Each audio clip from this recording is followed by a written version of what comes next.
Et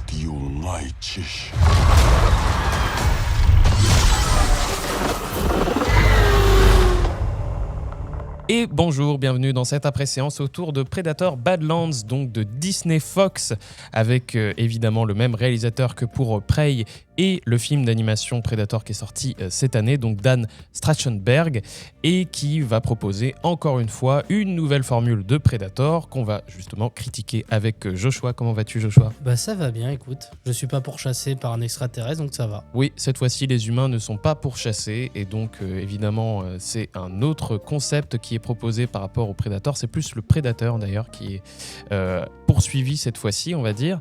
Et on a Lenny. Comment vas-tu, Lenny ? Est-ce qu'on pourrait voir des bons films de temps en temps ? Oh là là, ça y Allez, est. Comme voilà. ça, on a le spoil. Ouais, ça spoil tout de un suite. film qui, de notre côté, on n'a pas trouvé avec Joshua qu'il était non plus si catastrophique, qu'il est plutôt sympathique. Évidemment, on a des réserves. Donc un film, comme on l'a dit, qui fait un petit peu suite à cette trilogie proposée par Dan Trachtenberg, qui veut renouveler la licence de Predator, qui est un peu un ventre mou, entre guillemets, chez Fox, qui savait pas trop quoi en faire. C'est pour ça que ça a été vite aussi rattaché à l'époque, dans les années 2000, à Alien.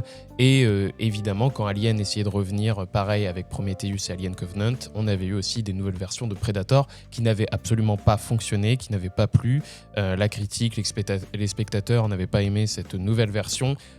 Et donc on a eu Prey en 2022 sur Disney+, qui là a été une certaine surprise, qui n'est pas non plus un film incroyable, hein, de votre avis, je sais pas.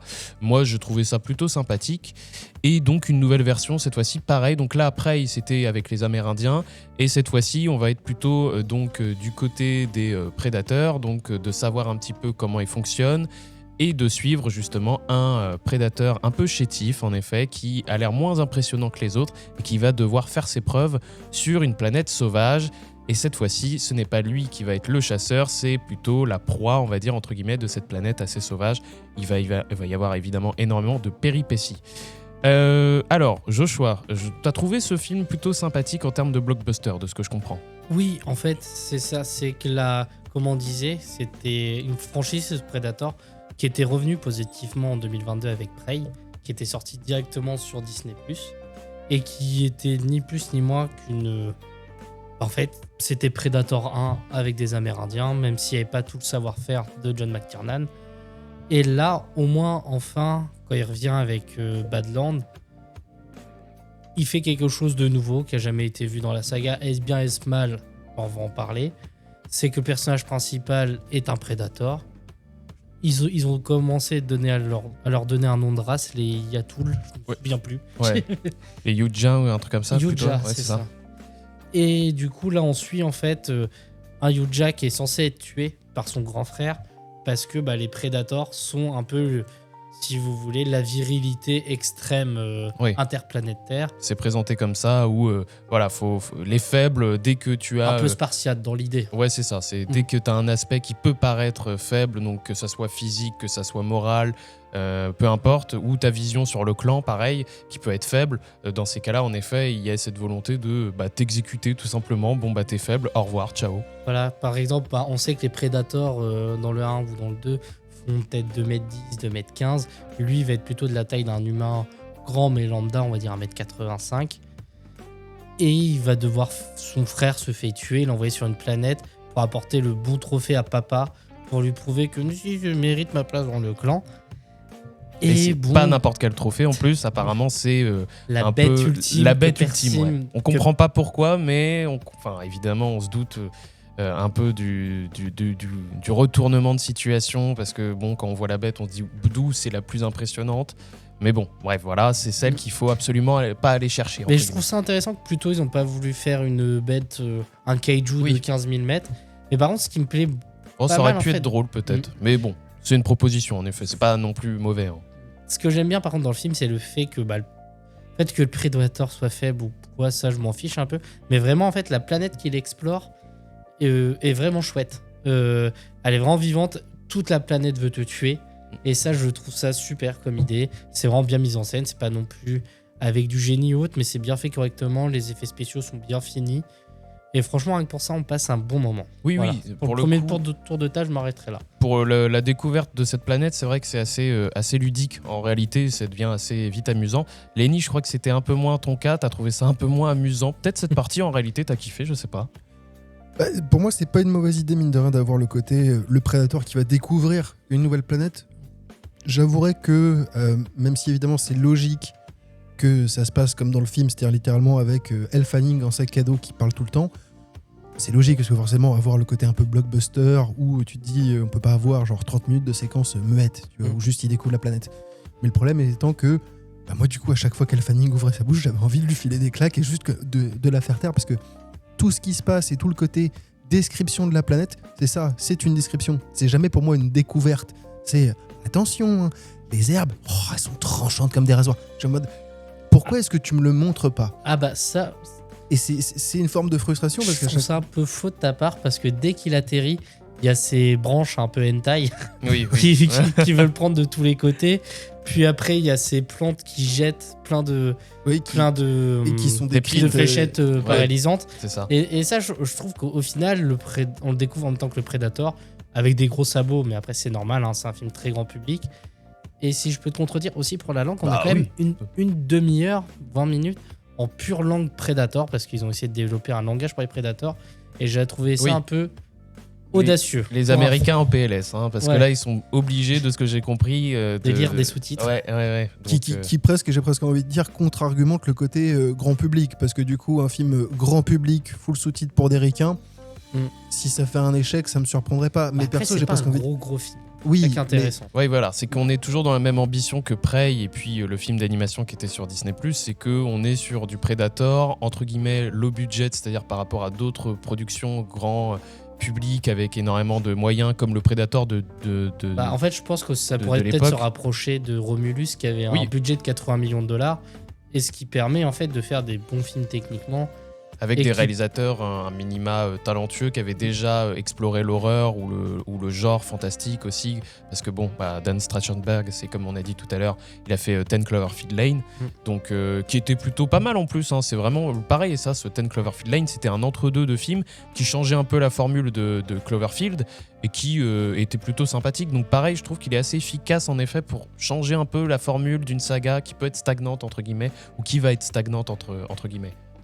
Donc après, moi de mon avis, c'est un film que j'ai plutôt kiffé, du moins pour te rejoindre Lenny, puis après évidemment tu vas avoir la parole pour nous contredire, parce que, et puis évidemment je pense qu'il y a un truc, là on le dit pas, mais je pense qu'il y a un point noir, on va y venir après, mais j'ai trouvé le film plutôt sympathique en effet, un film qui se suit bien, en effet j'ai beaucoup aimé la planète, que j'ai trouvé très sympathique, que très ludique, j'ai bien aimé les relations entre les personnages. Bon, toi t'as eu du mal avec Tia, donc le personnage joué par Elle Fanning, que je trouvais moins marrant parce que le genre de personnage qui doit être insupportable et qui l'est, et ça fonctionne, ça me fait rire, et je trouvais qu'elle s'amusait plutôt bien dans ce personnage, donc non, au contraire, ça j'aimais bien.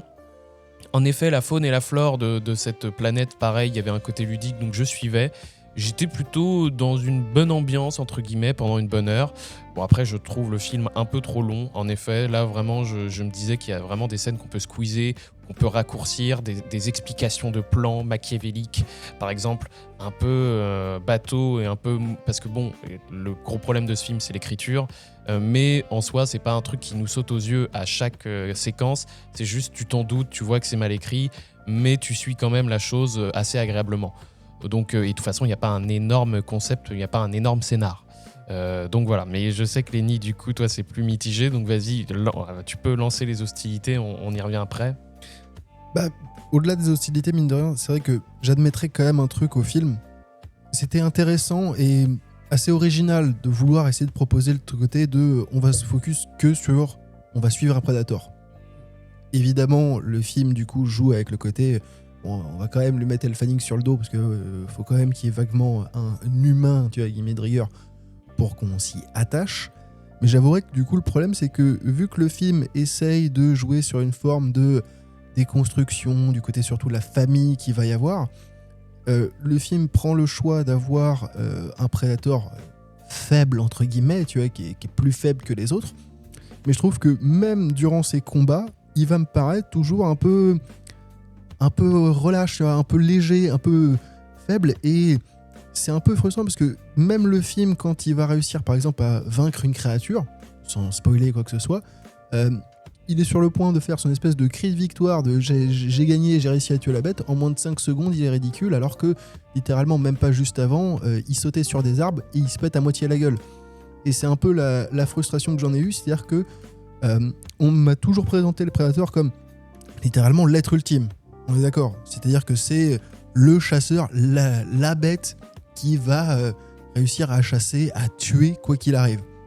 Et c'est un peu le retrouver de façon un peu ridicule, à être à la fois perdu, à vaguement marcher, mais sans chercher à soit récupérer des armes, à essayer de s'approprier l'environnement, ce qui au final d'une certaine façon va arriver, mais j'ai eu pendant relativement longtemps pendant le film cette espèce d'impression de juste le voir déambuler, de jamais le voir être un chasseur. Tu vois, et c'est assez frustrant mine de rien pour déjà de base un design qui était un peu particulier, c'est-à-dire que forcément pour le côté faut qu'il y ait de l'empathie pour ce personnage-là, du coup tout du long il va jamais avoir véritablement de masque.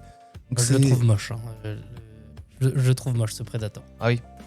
Je te rejoins là-dessus à 100%. Mais j'ai envie de dire, ils ont même pris l'espèce de pari de l'avoir un peu différent, parce que je crois qu'il a une de ses dents, mine de rien, qui est pétée, tu vois, donc ça permet un peu de le... Ça, si je dis pas de bêtises, c'est expliqué. Oui, dans c'est expliqué parce que c'est à il cause a sauvé de ça. son frère. Voilà, il avait sauvé son frère et il a perdu un de ses crocs. Donc pourquoi pas, mais au final, c'est toujours un peu le côté surprenant de je ne comprends pas forcément là-dessus ce personnage-là, dans cet environnement-là. Qu'est-ce qu'il fait ? Pour moi, juste, il se balade et j'ai l'impression qu'il va être amené à être aidé, sauvé, que ce soit par Elle Fanning ou par d'autres créatures qu'il va y avoir autour. Et même, j'ai envie de dire, le combat final, j'avais presque plus d'empathie pour une espèce de murène que pour lui. Je me permets, mais je trouve qu'en effet, tu soulèves un point quand même que je trouve assez intéressant par rapport à ce Predator. C'est qu'en fait, le film, bon, on va le dire, hein, il est assez mignon. Il est assez choupi même, voilà, parce que bon bah il va y avoir des rencontres de personnages comme on a dit avec Tia, donc Elle Fanning, il va y avoir aussi une petite créature qu'ils vont rencontrer en route et qui trouvent d'amitié et que même ils se lient comme une sorte de petite famille. Mais alors en fait c'est le sentiment que j'ai de ce film, c'est le problème. Alors, je ne suis pas un grand fan de la saga Predator. C'est pas quelque chose qui me tient à cœur. Les premiers Predator, je les trouve sympas, sans plus. Voilà, Je pense que Predator est une fausse franchise. Oui, voilà, tu vois. Je pense qu'il y a le 1 qui est une super série B, tellement de bonnes séries B qu'on l'estime pas comme série B. Puis bah, dès le 2, moi j'aime bien le 2 hein, pour des raisons de gros bourrinage. C'est presque un Steven Seagal quoi. Non mais voilà, c'est que c'est un film c'est une saga qu'on trouvait sympathique. Moi étant jeune en plus avec les aliens versus Predator, on trouvait ça marrant et on voyait bien en effet deux grandes figures entre guillemets de l'horreur, de l'action horreur qui se rencontrent. Enfin bref, il y avait un peu ce côté mythe autour de Predator, mais j'avais jamais vraiment d'affect. Et c'est vrai que Prey, bon, ça changeait un peu la donne, tant mieux. Là, on rechange encore la donne. Sauf qu'à la fin, même si j'ai trouvé le film sympa, même si j'ai trouvé en effet quelques points d'accroche par rapport à ce côté trop choupi, c'est Predator. Donc du coup, j'avais un peu cette impression que Disney était déjà en train de me la mettre à l'envers et de me dire, en plus avec le nombre de clins d'œil qu'il y avait autour d'Alien, de me dire gentiment, en fait Predator ça va devenir... C'est gentil. Oui, clin d'œil c'est très gentil, mais de me dire... Coup de boule. C'est vraiment des coups de boule à ce niveau. Oui, c'est des coups de boule, c'est exactement ça. C'est que vraiment, il y a cette impression de dire attention, on va ouvrir la saga énormément, on va peut-être retrouver du Alien versus Predator soon. Ils vont peut-être même dire qu'ils vont réhabiliter l'œuvre comme ils ont l'habitude de faire, comme ils avaient fait pour Daredevil avec Ben Affleck. Non, mais il y en a vraiment des gens qui se disent ah ouais, mais en fait, il était pas si mal ce film. Les gars, non, mais s'il vous plaît, franchement, on est arrivé vraiment très très bas. Si on est là à réhabiliter, bientôt on va réhabiliter Catwoman, c'est catastrophique. Même si parce que t'es misogyne. Moi, je le réhabilite Catwoman. Ouais, d'accord, bon, rien à voir. Electra aussi, pendant que tu y es, mais ou Blade 3. Mais non, en fait, moi, ce qui me choque par rapport rapport à ça, c'est qu'en effet, je vois les grosses ficelles qui arrivent, déjà les ficelles du film, et les ficelles en général. Déjà, bon, voilà, il y a un cliffhanger, entre guillemets, il y a cette volonté de dire qu'en effet, il va y avoir une suite à ce Badlands, et qu'en fait, on est déjà sur un truc tout calculé, et on est sur du Disney qui ouvre une de ces sagas qui sait pas trop quoi en faire, mais qui va dans un sens où tu te dis, mais attendez les gars, ok, en fait, votre film est sympathique, mais pourquoi on fait ça avec Predator ? Pourquoi vous voulez pas faire un film général ou je sais pas quoi ? Là, vous marvelisez un peu, entre guillemets, Predator déjà, parce que bon, comme l'avait dit un de mes potes, que vous avez pu rencontrer d'ailleurs dans des podcasts, c'est Sullivan, qui a critiqué le film et disait c'est un gardien de la galaxie, quoi, entre guillemets, et c'est un peu vrai, c'est qu'on a vraiment cette impression à la fin de se dire mais oui, j'ai regardé un gardien de la galaxie.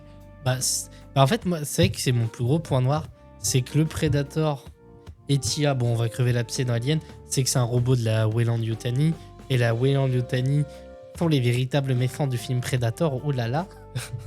Attention, twist. Et en fait, à la boîte, un androïde, lui, un Predator, un alien, ce sont des êtres humains. Ils sont écrits comme des êtres humains, et c'est même un petit couple qui se sont paxés parce qu'ils ont même un chien à la fin du film. Oui, c'est ça le chien. côté gardien de la galaxie. Désolé voilà. du spoiler. Et ils sont vraiment écrits comme des êtres humains, et je trouve que ça coupe toute la première partie où quand le Predator du coup arrive sur la planète presque silencieuse, où il est seul face à la nature, et après il se découvre des émotions, parce que on sait pas pourquoi Tia, ils ont créé un androïde qui a des émotions humaines et de l'empathie. C'est un complètement peu débile. Oui, pour découvrir la faune et la flore. Oui, pour dire ah oui, on essaye. Enfin, en plus avec ce twist un peu nul. La sœur jumelle méchante. Pour partir un peu dans le spoil, parce que voilà, autant le dire spoil. Ce côté de faire un androïde qui a des sentiments, qui sort un peu de nulle part, même dans Alien, c'était pas vraiment dit comme ça. Ça a jamais été vraiment concret de dire qu'il mettait volontairement des sentiments. Je trouve que c'est même le génie d'Alien, par exemple, quand on regarde Alien 1. Oui, ou Alien Covenant, Holmes. tu vois, que j'aime plutôt bien. Il n'y a pas ce côté où, en fait, il faut se poser des questions aussi sur est-ce qu'ils ressentent des émotions ou pas. Là, non, c'est carrément donné dans un classicisme hollywoodien le plus pur de dire non, mais ils ont des émotions, on vous le dit, ils sont doués de sensibilité. Et c'est totalement dit. Il n'y a pas en plus un twist en mode non, en fait, depuis le début, on vous manipule. Non, c'est vraiment, il y a des androïdes qui ont vraiment des sentiments. Et on va spoiler. Oui, mais elle a vraiment une scène où, en fait, elle fait tout ça pour manipuler le Predator. Et le robot s'en veut de l'avoir manipulé. Et t'es vraiment en mode. Non, mais. Ouais. C'est ta fonction première, t'as été conçu programmé. Et entre guillemets, là, d'un seul coup, t'arrives à te... Et il n'y a même pas ce côté, genre, éclatement par rapport à la mer. Ouais. Voilà, il parle de la mer, etc. Donc, pareil, Alien, machin, enfin bref. Mais là, il n'y a pas ce côté revirement où on pourrait comprendre où elle a switch. Non, elle a switch. Genre, vraiment... mais c'est un gros problème d'écriture. Parce qu'elle a un cœur. Mais oui, parce qu'elle a un cœur, mais en même temps, voilà, ça suit cette continuité un peu de Disney, de vouloir rendre ça mignon. Et si on arrive à des films un peu fantastiques, gore, entre guillemets, qui vont se rendre mignons quand même, parce qu'à la fin, moi, j'étais en mode, oh, c'est tout choupi. Et à la fin, je me disais, mais pourquoi j'ai ce sentiment ? Je m'en veux d'avoir ce sentiment, même si je l'ai, et que c'est cool, mais c'est pas Predator. Et puis, ce qui est même particulier, alors là, c'est presque pas forcément le côté critique que vers le film, c'est juste un délire de nerd. Mais du coup, le problème, c'est que perso, moi, j'étais un peu con à base de... Très rapidement, on nous le fait, le clin d'œil à la Weyland-Yutani. Hein, c'est assez rapide et le film met les pieds dans le plat très vite. Mais du coup, c'est que j'étais un peu con à base de... Mais du coup, c'est quoi ? C'est quel moment sur la timeline ? C'est-à-dire qu'il y a toute une espèce de délire qui est rapidement dit de... T'es arrivé avec ton vaisseau, vous vous déplacez à la vitesse de la lumière, nous on n'en est pas encore capable. Et du coup, il y a souvent ce genre de rebondissement de... Tu le places où, ce putain de film ? Mais surtout, la Weyland-Yutani est au courant de l'existence des Predators. Des Predators, ils en ont déjà étudié. Et visiblement, ils savent que ça existe, ils savent le nom, ils savent visiblement foutre le langage des Predators dans leur putain de robot. Pourquoi ? Parce que pourquoi pas ? Et c'est assez particulier parce qu'à chaque fois, le film, plus il essaye de relier le truc, pour moi, plus il devient teubé. Parce que, je veux dire, il y a certains éléments où on est parti full spoil, donc je me permets, mais littéralement, les androïdes de la Weyland-Yutani vont récupérer les armes qu'il y a dans le vaisseau du Predator. Ok, pourquoi pas ? Récupérer le putain de vaisseau. Oui. Je veux dire, du rétro-engineering, je sais pas à quel point là-dessus ils sont avancés visiblement technologiquement. Alors, c'est sans doute forcément un peu le cas parce qu'ils ont quand même réussi à envoyer une colonie sur une planète de ces grands morts. Mais je sais Qui est pas, ça une peut être colonie récupéré. d'androïdes. Et ça, c'est plutôt intéressant, Non, contrairement c'est un à bon point. Prometheus. Non mais pourquoi pas, mais encore une fois moi ce qui me gêne, parce que bon après moi faire la liste des cohérences et incohérences, c'est vrai Ouais. que voilà il y en a énormément dans ce film et je suis d'accord avec vous, il y a beaucoup de trucs qui sautent aux yeux et qui font que le film ne tient pas la route sur beaucoup de points, mais bon à Moi, je part pense que un ça va être surtout en fait, le rencontre des deux licences qui va pas fonctionner encore une nouvelle Oui, fois. voilà, c'est qu'on comprend, c'est ça moi le truc, c'est qu'on comprend vraiment l'intention de dire ça y est, on va encore refusionner des séries potentiellement, des univers, parce qu'en plus on a eu Alien Earth il y a pas longtemps, donc on comprend bien qu'il y a un lien à comprendre entre ces deux, donc on va y arriver. Et moi c'est ça que je trouve choquant, c'est que vraiment on est dans cette volonté de réhabiliter des trucs de fans, mais pourquoi et ça va peut-être marcher, j'en sais rien, mais on en est à là, quoi. C'est vraiment, et on revient à cette volonté de réhabiliter des sagas pour qu'elles redeviennent nanardesques par la suite. Parce que bon, si c'est pour refaire du Alien versus Predator, excusez-moi, mais les gars, moi j'aimais Non, bien ce faut genre pas. de film à l'époque quand j'avais des bières, quand j'étais avec des potes et quand on regardait ça à demi, quoi. Genre on n'était pas vraiment dedans, on rigolait, puis on se moquait un peu du film. Et ok, ça passe que comme ça, tu vois, ce genre de film. Et pourquoi pas, ça te fait passer une bonne soirée. Mais point, genre j'ai pas envie d'avoir ce genre de produit un peu con qu'on a déjà du Dune, et on va pas faire des remakes Et- de ça. Et en plus, si on doit donner un truc intelligent de Alien versus Predator, il est dans aucune continuité Ouais. de tous les autres univers qui existaient déjà. Ouais. Que là, Et ils en plus, veulent créer une cohérence. Et ce que je trouve dommage, parce que moi j'avais plutôt bien aimé Alien Romulus. Oui. Et je trouvais que ils avaient réussi à recréer un truc un peu dégueulasse et sale à la Alien. Que là, dans Predator. oui, c'est un peu lisse. C'est Mm. un peu lisse. Et Et pour revenir aussi, c'est quand même dingue de voir qu'on avait chié à la gueule de Ridley Scott pour Alien Covenant par rapport à son ouverture d'univers, entre guillemets, sa volonté de montrer que voilà, lui, il avait pensé à certaines choses par rapport à la généalogie des aliens, etc. Et qu'aujourd'hui, ce genre de film, parce qu'Alien Covenant, c'était un bide et ça a été critiqué comme jamais, et ça l'est encore. Et aujourd'hui, avec ce genre de production, on est là, limite, on trouve ça choupi, on trouve ça pas mal, ça a un succès plutôt intéressant. En tout cas, ils s'attendaient pas à un truc qui fonctionne un minima en termes de box-office, et ça l'est. Donc, et on trouve ça plutôt bien, c'est plutôt légitime. Je trouve ça quand même assez bizarre de ce retournement, ce revirement de situation aussi, de se prendre un peu au sérieux. En fait, juste parce que les gens se sont pris au sérieux par rapport à du Predator ou du Alien, quoi. Après, je pense que l'horizon d'attente n'est pas le même quand t'as un film estampillé Alien avec Ridley Scott derrière et j'ai un compte Dan Schratzenberg. C'est pas non plus un très grand génie qui a révolutionné le truc. Et on sait très bien que c'est plutôt quelqu'un à la solde des studios qui est plutôt un bon faiseur. Donc évidemment que les attentes ne sont pas les mêmes là-dessus. Oui, Par contre, là où je serais curieux, c'est au bout d'un moment, dans ces deux versions, parce que moi j'ai pas vu Killers of Killers, le Predator chez Dan Schwarzenberg, ce qui est un peu vrai, est teuteux. Oui. Et quand tu vois l'avancement technologique, au bout d'un moment, s'il refait un film Predator, ça serait bien d'en montrer un pas teuteux. oui. Là, à un moment, oui, de déconstruire absolument cette figure pour en faire quelque chose de très lisse. Bon, là, on est arrivé en plus à le Predator apparemment le plus chétif, le plus petit, qui en fait est le plus cheaté maintenant, parce que bon, il bat carrément un chef de clan En 5 2 secondes. minutes. en 5 secondes, voilà, et puis tous les autres qui réagissent pas derrière. T'es en mode, mais en plus, comment vous fonctionnez, parce que c'est pas une histoire de meute, comme on comprend, parce que le Predator, là... Ils ont principal- des motos de Star Wars, ça j'ai oui, fait. non mais pareil, on comprend que pas c'est- le c'est- clan, enfin bref, C'est un épisode en fait de Mandalorian depuis le début. Ah non, mais On nous a menti, c'est juste Mandalorian là-dessus, Mais, avec un skin Predator. est-ce Visuellement, que- c'est pareil. Le mot de la fin, ça serait pas mieux? Est-ce que Predator, ça marche seulement quand il est invisible? Non mais c'est vrai. Non mais oui, quand il y a cette vraie impression qu'en effet il recherche une proie, qu'il y a ce côté oppressant de sa part et un peu mutique quoi aussi, il faut le dire. Et je suis un peu d'accord, c'est que ok, ce film est sympa, en mot de la fin en effet, ce film est sympa, Il tente. Parce qu'au moins, on peut pas lui reprocher Non, de mais- ne pas avoir tenté. Je pense que, voilà, c'est ça. Oui, évidemment, tu me proposes autre chose avec Predator et je m'en fous de Predator, donc tant mieux en effet que tu proposes quelque chose d'autre, mais je m'attends pas non plus à ça tout le temps et je m'attends pas à ce... Encore Prey, j'ai trouvé une certaine légitimité parce qu'en effet, je trouvais ça intéressant et ça changeait un peu d'univers, ça changeait un peu de concept. J'avais l'impression de voir autre chose.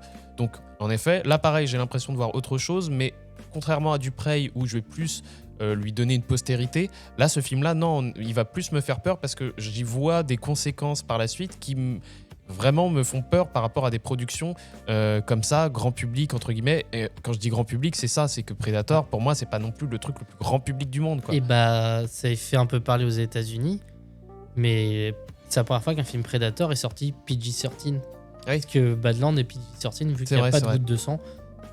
Ouais, c'est dingue ça aussi. Bon, après, encore, ça Il est joue plutôt bien. Mais... violent, mais c'est juste parce que c'est des androïdes. Ça a dû jouer dans la censure. Ça c'est le jeu des ricains aussi. Oui. Hein. Dès que le sang est un peu rouge, t'as perdu. Ça va jouer. Mais après, ça, j'ai presque envie de dire, sans pour autant défendre le film, c'est presque de l'intertextualité du film. Tu vois, c'est presque en dehors du film, j'ai envie de te dire. T'y vois le futur que le film essaye de projeter. Factuellement, ce qui est frustrant, c'est qu'il essaye tellement de le mettre dedans, même si on n'a pas envie de le voir. C'est assez triste. Et personnellement, même si j'ai pas forcément un très grand attachement, tu vois, pour la figure du Predator, surtout le 1, personnellement, je le kiffe, c'est quand même une forme de mythologie et de destruction, tu vois, du côté ultra viriliste qu'il y avait. C'est pour ça que pour moi, Prey est assez intéressant. C'est que justement, cette espèce de figure ultra macho, bourrin, quoi que ce soit, était mis en opposition avec une version féminine. Et là, le fait de juste prendre non seulement la version la plus faible, guillemets de rigueur, de lui coller une famille dans les pattes, entre guillemets, à base de ta famille d'origine était toxique, mais bon, finalement tu vas t'en recréer une avec les gens autour de toi. C'est un peu triste parce que il y a cette espèce d'envie constante de déconstruire un mythe. Sauf que, comme tu l'as dit, avec le fait que c'est peut-être une fausse saga, je sais même pas où il y avait un mythe déjà qui était construit, parce qu'on se rappelle qu'il y a eu d'autres films Predator, si je ne m'abuse, notamment avec Shane Black, ce genre de choses. Je sais pas si le Predator était énormément respecté déjà de base. Voilà, donc, c'est ça. Alors ça, c'est sûrement plus une faute d'ingérence de studio, à ce qui paraît, pour The Predator, je crois. Ouais, c'est C'était ça. Predator, puis C'était il y a eu The Predator. Ouais. La production était très houleuse. Bah écoutez, merci bien pour cette critique après séance qu'on a eue, donc évidemment avec des avis plus à chaud, vous vous doutez. Un film qu'on vous laisse découvrir, puisqu'en soi, comme on l'a dit, on passe pas un si mauvais moment. Tout de même, je pense que c'est un blockbuster qui se tient tout de même. Donc voilà, Predator Badlands. Merci beaucoup Joshua, merci beaucoup Y a pas de quoi. Lenny. On se retrouve bientôt pour un après-séance sur cette chaîne On n'est pas filmé.